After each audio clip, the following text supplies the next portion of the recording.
Hey, so we just had pretty much the internet completely crap out on us right when we were getting to the news pieces. You'll see that in the first video of this month. So now we're gonna go through the news pieces. All right. So let's start with the WWE 2K18. 2K18. 2K20, you dingus. Oh, it's been a long day. All right. Losing internet was fun. Anyway. So what it is they're doing a dinner party with like Hulk Hogan and some like Stone Cold, Shawn Michaels, Braun Strowman, a bunch of people up on the walls and paintings and pictures. Yeah. And Ric Flair, I think, is even there. Becky Lynch drops through the ceiling and she like takes a bite, throw it in Hulk's glass and goes, "Sorry for ruining your party." Or however she sounds. Thanks for ruining the party. and then like she walks up to Roman Reigns and he's like, "Here you go, man," with the glasses. Way to be, man. And then they like do clinkies, which they stole from us. And like, but it's weird because Seth Rollins' girl is doing clinkies with his best friend. But that was released on August 5th, by the way. That's the first piece of news that we found out about 2K20. Yikes. Anyways, what's number 2? It was interesting. Wow, you didn't even spend any time. Like, I would like to say something. Thanks. I thought the trailer was pretty nice. There's a couple good Easter eggs in there. And from also what we learned, I don't know if it was in the trailer, but there was also another video posted with it that was like, here's the new things. New thing is Mixed Match Challenge, which I'm kind of disappointed in. I was hoping for War Games. And then China's making a return as the DLC. Yeah. Sweet. Yeah, I thought that was very, very interesting. So, network changes. That would be the next one. That's all you. WWE network changes. So, I ended up starting and watching and using the network a while ago, and I'm normally used on my Roku stick. Well, this Roku original network 1.0, we'll call it. It was useful. Search sucked. You had a nice watch list though, where you could put your stuff in, and you would be able to like go back to it, and it was like a genuine like watch list, almost like a Hulu or a Netflix watch list. And then Network 2.0 come out. There was a lot of bugs with it. I personally didn't run into very many, but they were there. One of the things that I really hate that they took out was the watch list. Absolutely hate that. Now I have to literally go physically looking for videos. But oh well, I guess that's just, just a problem, us young whippersnappers have to deal with nowadays. Mm-hmm. The other thing, though, that was really good about it was the search function. Now, instead of getting, say I search Bret Hart, I'll get a million total divas or whatever it's called, episodes that have Hart in the name, not even spelled the same, like the Organ Hart, not Bret Hart, rather than Bret Hart matches. And now you actually get Bret Hart matches. It's lovely. Like, if I put in Chris Jericho, I don't get a bunch of different, like, Christian videos because Chris is in Christian's name. I get Chris Jericho. It's fantastic. Or even worse, Chris Benoit. That never happens. He doesn't come up in the search. Which is lame, but he doesn't. Okay, so those were the network changes. Again, we're kind of speeding this up because, again, we did have a yikes with the stupid internet cutting out during our live stream. Yay! So live stream number 2/3. So we roll with the punches. What are you doing? I'm angry. Okay. And then the last news piece is WCPW, or Defiant Wrestling, closed down about 5-6 days ago. It was pretty good. I watched it more towards the beginning, but it was pretty good. It was very good. I remember them announcing it. I remember Chidi when he worked at What Culture with the Cultaholic guys. Remember when Pro Wrestling World Cup, by the way, the best put together pro wrestling tournament of all time. Seriously, I'm sorry. It's been a long day. Rampage was made there. Martin Kirby was made there. Joseph Connors was made there. Remember when he went on that rant in front of the crowd about how people say wrestling is like a form of terrorism or whatever, and no wrestling, or like it was like wrestling's too violent or whatnot. I don't know if you remember. Chidi? Yes. I don't remember it off the top of my head. It was something, I don't know, I wouldn't say you said it was terrible. Although I will have to say, I remember the Kurt Angle Cody Rhodes match. That was pretty good. Basically said that like YouTube said it was like too violent or something.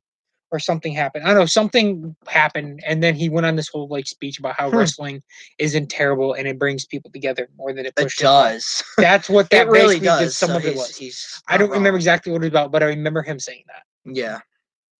But okay, so that's kind of our news pieces. Again, we kind of sped through them because again, this is part 2 of, well, technically our second live stream tonight, but it is part 2 of our one live stream. My internet cut out. You probably noticed that at the individual the videos. I say, Did let's you? move on. Yeah, the All right, videos. all right, Hank Anyway, Hill. I mentioned the news pieces, and then it kind of just stops. My internet cut out, and yeah, so we had to basically start a new live stream. So here's part 2, stupid internet. That's what it's called. So let's close off this podcast, or at least what is left of this podcast, with 3 people. We're gonna name a non-WWE wrestler of the month. We're gonna name a women's wrestler of the month. We're gonna name our WWE superstar of the month. Let's start with non-WWE wrestler of the month. Kenta, because he was on a big roll in July and up until Okada. Yes, G1, fantastic. I think he did very well. For me, it would be Tomohiro Ishii. In my opinion, he has had the best run in New Japan.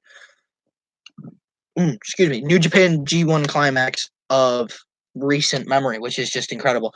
I don't think any of his matches have been rated lower than 4.5 stars, like the entire tournament. So my hat's off to him on that one.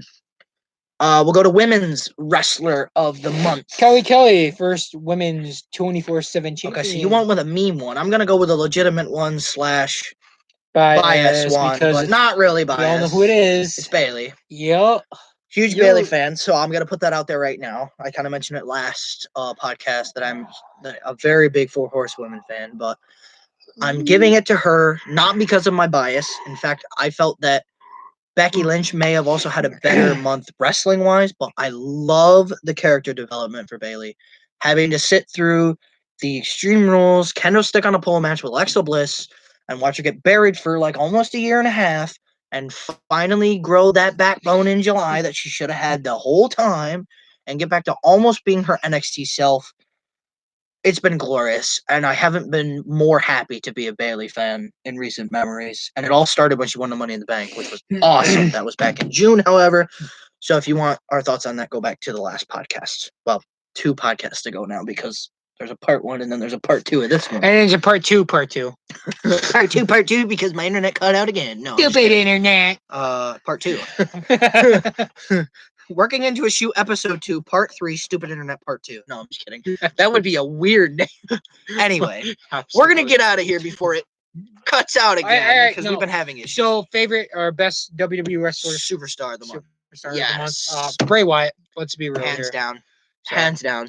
Firefly Fiend. Funhouse has been fantastic. Except one for of the only reasons I watch Raw. strongman workout, but we're not gonna get into that. You mean the just had it. It's not the strongman workout. What's it called? Muscle Man workout. Yes, that was a little weird, but other than that, it's been really good. And well, that's Husky. No, Husky Harris was his name. Huskus the pig. Gotta love Huskus the pig. Anyway, thank you guys. I'm gonna say the same thing, with Bray Wyatt. As far as I just been loving his character. I love that he was also put over big by Mick Foley. Shout out to Mick Foley. You've been absolutely fantastic. You always know when to put someone else over because you're very good at forecasting the wrestling business. He's gonna fight Finn Balor, and what should be a good match. A lot of people are saying Demon might show up. I hope it doesn't, because that could lead into something down the road with the Demon and the Fiend. You don't have to, put that out there right away. You can kind of wait a little bit. I kind of did a little okay. Anyway, I really should end this.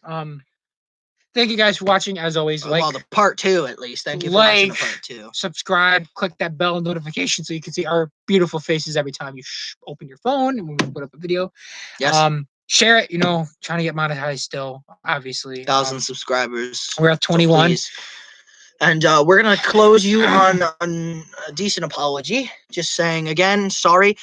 It's weird because when we did the first podcast and my internet cut out, it was still recording. Okay. So if that shows up, this one's gonna go away.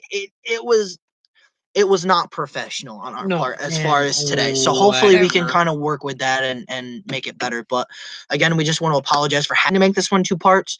Internet cut out again. That's why the stupid internet's in the title. So, Shame.